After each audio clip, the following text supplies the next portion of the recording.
Hi అండి, hello, welcome back to మిలియం vlogs. ఈ video వచ్చేసి అయితే తెలుగు సబ్జెక్ట్ యొక్క ఇంపార్టెంట్ క్వశ్చన్స్ అయితే చూసేద్దాం. సో దానికంటే ముందు నిన్న నేను ఇంగ్లీష్ సబ్జెక్ట్ యొక్క ఇంపార్టెంట్ క్వశ్చన్స్ చెప్పాను కదా. సో అవి ఈరోజు ఎగ్జామ్ వచ్చాయా రాలేదా అండ్ మీరు ఎలా రాశారు అనేది అయితే ఒక కామెంట్ చేయండి, ఓకేనా. అండ్ ఫస్ట్ టైం మన ఛానల్ని చూస్తున్నట్టయితే తప్పకుండా సబ్స్క్రైబ్ చేసుకొని పక్కనే ఉన్న బెల్ ఐకాన్ని క్లిక్ చేసినట్టయితే వీడియోస్ పెట్టగానే నోటిఫికేషన్లు వస్తాయి. అండ్ ఆల్సో ఇంకెవరైతే మన టెలిగ్రామ్ గ్రూప్లో జాయిన్ అవ్వలేదో వెంటనే వెళ్ళి జాయిన్ అవ్వండి.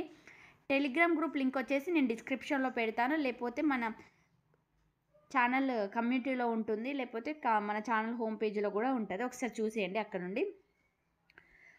సో ఈరోజు అయితే వీడియో కూడా కొంచెం లెంత్ అవ్వచ్చు, కంప్లీట్గా చూసేయండి. లేట్ చేయకుండా ఇంకా వీడియోలోకి వెళ్ళిపోదాం. ఫస్ట్ యూనిట్ వచ్చేసి మనకైతే గేయం అనే యూనిట్ ఉంది, ఒకసారి చూసేద్దాం. ఇక్కడ నుంచి మనకి ఒక 1 క్వశ్చన్ అయితే రావచ్చు. సో అదేంటంటే మెయిన్గా గేయం అండ్ టైప్స్ అడుగుతారు అనుకుంటా. సో చూస్తాం. ఇక్కడ వివిధ విభాగాలను ఉంది కదా. సో గేయ కవిత వివిధ విభాగాలు, ఇక్కడ నుంచి ప్రబోధ గేయాలు, బాల గేయాలు, సినీ గేయాలు, ఉద్యమ గేయాలు. సో వీటి గురించి అయితే మీరు తెలుసుకొని ఉండండి. అన్నీ కాకుండా ఒక 4 to 5 టైప్స్ అయినా ఏవైనా ఒక 5 టైప్స్ అలా తెలుసుకొని ఉండండి, సరిపోతుంది. వాటి గురించి కొంచెం ఇన్ఫర్మేషన్ ఒక 3-4 లైన్స్ వచ్చేటట్టు, లేకపోతే 4-5 లైన్స్ వచ్చేటట్టు తెలుసుకొని ఉండండి. ఒకవేళ మీరు దీని గురించి అడిగితే రాసేటట్టు ఉండాలి. ఇలా అయినా అడగొచ్చు, లేకపోతే ఏదైనా ఒక్క గేయం గురించి, ఇప్పుడు బాల గేయం అయినా ఉంది కదా, లేకపోతే ప్రబోధ గేయాలని ఉంది, ఏదైనా ఒక్క గేయం గురించి అయినా ఇన్ఫర్మేషన్ అంటే క్వశ్చన్ అడిగే ఛాన్స్ ఉంటుంది.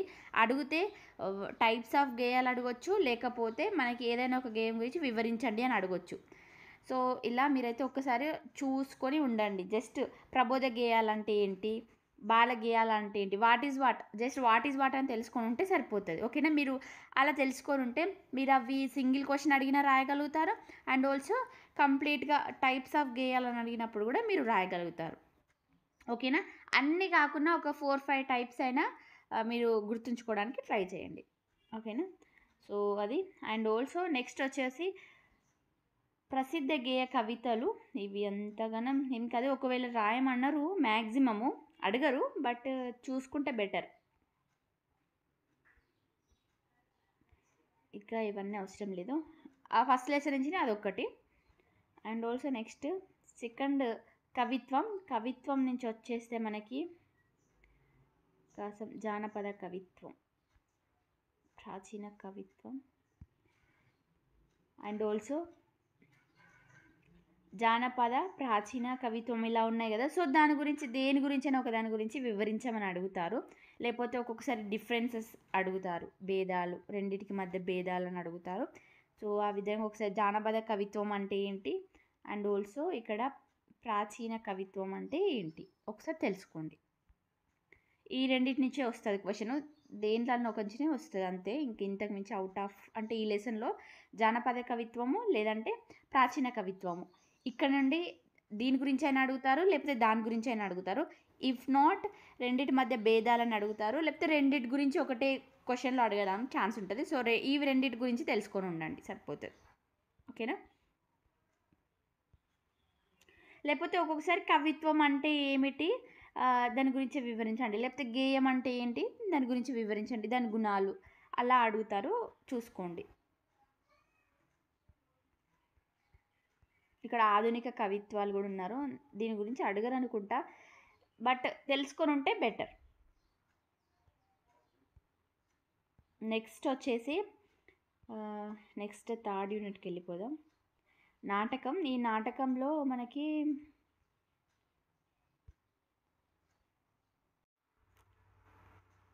మెయిన్లీగా మనకి నాటక ఆరంభ వికాసాలు, సో ఇక్కడ నుండి అడిగే ఛాన్స్ ఉంటుంది. అండ్ ఆల్సో ఇంకా చూద్దాము,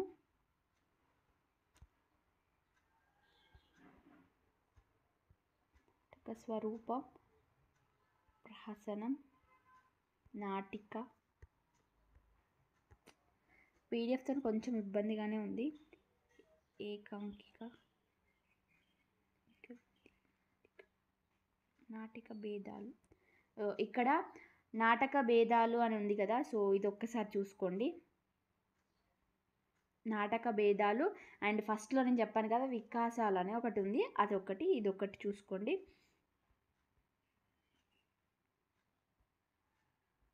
లేకపోతే ఇట్లా అడుగుతారు, ప్రపంచీకరణ నాటకం అంటే ఏంటిది అని అట్లా కూడా అడుగుతారు. ఒక్కసారి మీరు జస్ట్ ఇట్లా బిగ్ హెడ్డింగ్స్ ఉంటాయి అంటే పెద్ద పెద్ద హెడ్డింగ్స్ ఉన్నాయి. సో ఆ హెడ్డింగ్స్ ఉన్నాయి, ఒకసారి వాట్ ఈజ్ వాట్ అని చూసేయండి అంతే. వస్తే రాసేటట్టు ఉండాలి, రాకపోయినా పర్లేదు, బట్ వస్తే రాసేటట్టు ఉండాలి.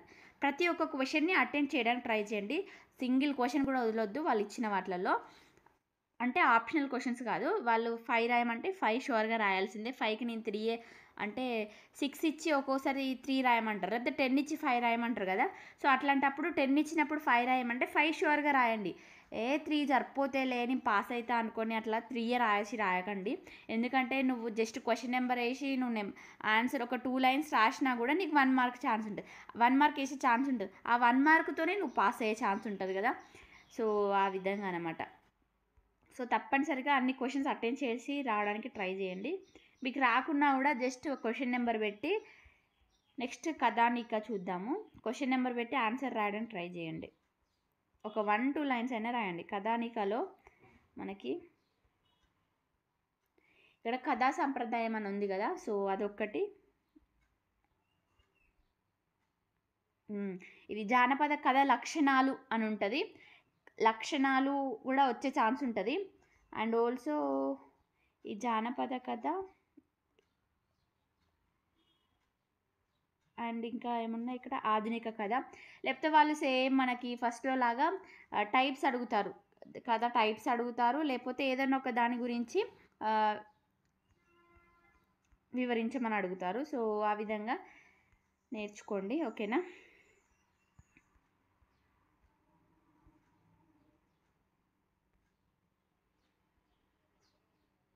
లేకపోతే ఇక్కడ జానపద కథ ఆధునిక కథ ఉన్నది కదా, దాని గురించి భేదాలు లేకపోతే డిఫరెన్సెస్ లేకపోతే రెండింటి గురించి రాయండి అన్నట్టుగా అడుగుతారు. సో ఇది ఒక్కటి గుర్తుపెట్టుకొని చదువుకోండి. లేకపోతే మీరు ఇది ఒక్క ఆన్సర్ చదువుకున్నా మీకు 2 కవర్ అవుతాయి.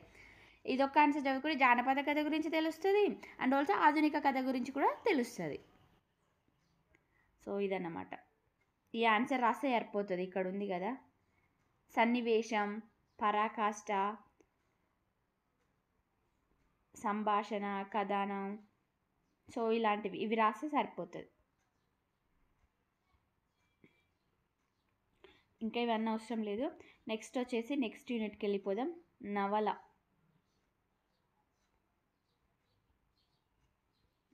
నవలల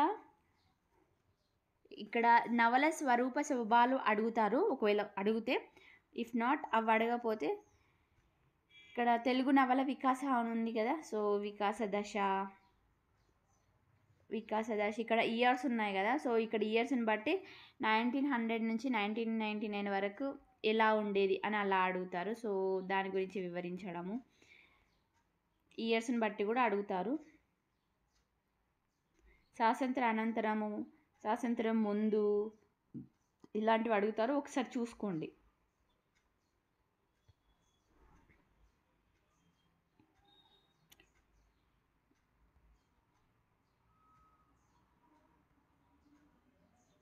ఈ క్వశ్చన్ ఒకసారి చూసుకోండి. తెలుగు నవల సమకాలీన దశ, ఓకేనా. ఈ లెసన్ నుండి మెయిన్గా మన ఇక్కడ స్వాతంత్రం ఉంది చూసినావా, స్వాతంత్రం బిఫోర్ది, అది అక్కడ నుండి ఆ మూడిట్ల నుంచి అడుగుతారు, ఒకసారి అవి చూసుకోండి. నెక్స్ట్ సాహిత్య విమర్శ. ఇక్కడ సాహిత్య విమర్శల ఏమేమి ఉన్నాయి మనకి, విమర్శకు లక్షణాలు, విమర్శక ప్రయోజనాలు. సో ఇది మెయిన్ ఇంపార్టెంట్, విమర్శకుల లక్షణాలు, విమర్శ ప్రయోజనాలు. ఇది ఒకసారి మెయిన్గా చూసుకోండి. లక్షణాలు, ప్రయోజనాలు వేరువేరుగా అడగవచ్చు, లేకపోతే ఒకటే దాంట్లో అడగవచ్చు, చూసుకోండి. వస్తే 10 మార్క్స్కి వస్తుంది, లేకపోతే 5 మార్క్స్కి వస్తుంది, లేకపోతే 2 కలిపి మనకి పెద్ద ఆన్సర్ ఉంటుంది కదా, సో దానికైతే రావచ్చు 12 మార్క్స్ ఆన్సర్ అనుకుంటాం, ఓకేనా. దానికి కూడా రావచ్చు, చూసుకోండి ఒకసారి. విమర్శ లక్షణాలు అండ్ ప్రయోజనాలు 2 ఈ లెసన్ నుంచి అంతే, అంతకంటే ఏం రావనుకుంటా. సో అడిగితే అక్కడి నుంచి అడుగుతారు మెయిన్లీగా. ఇఫ్ నాట్ అది కాదనుకుంటే తోరణాలు అడుగుతారు. దోరణాలని ఉంటాయి కదా, సో ఇది అడుగుతారు అంతే. ఇక్కడ అక్కడ అంతే, అవి రెండిట్ల నుంచి వస్తాయి.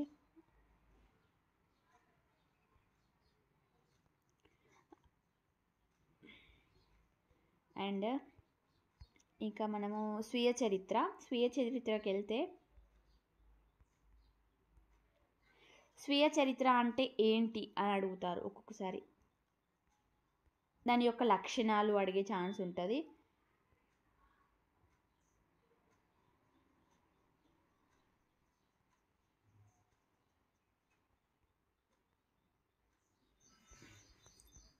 అండ్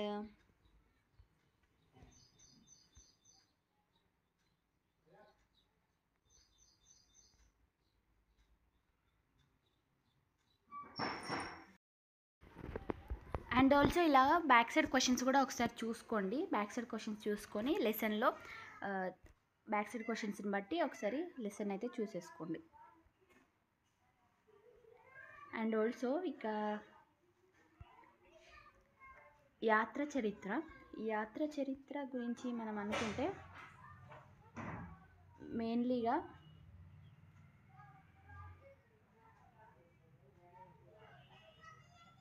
ప్రయోజనం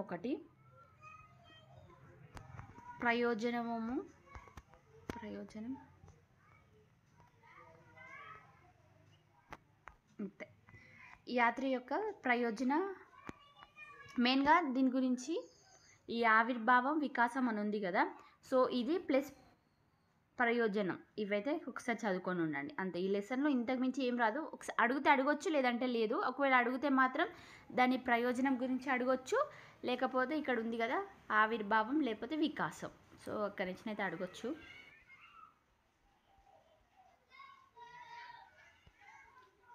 నెక్స్ట్ వచ్చేసి మన జీవిత చరిత్ర.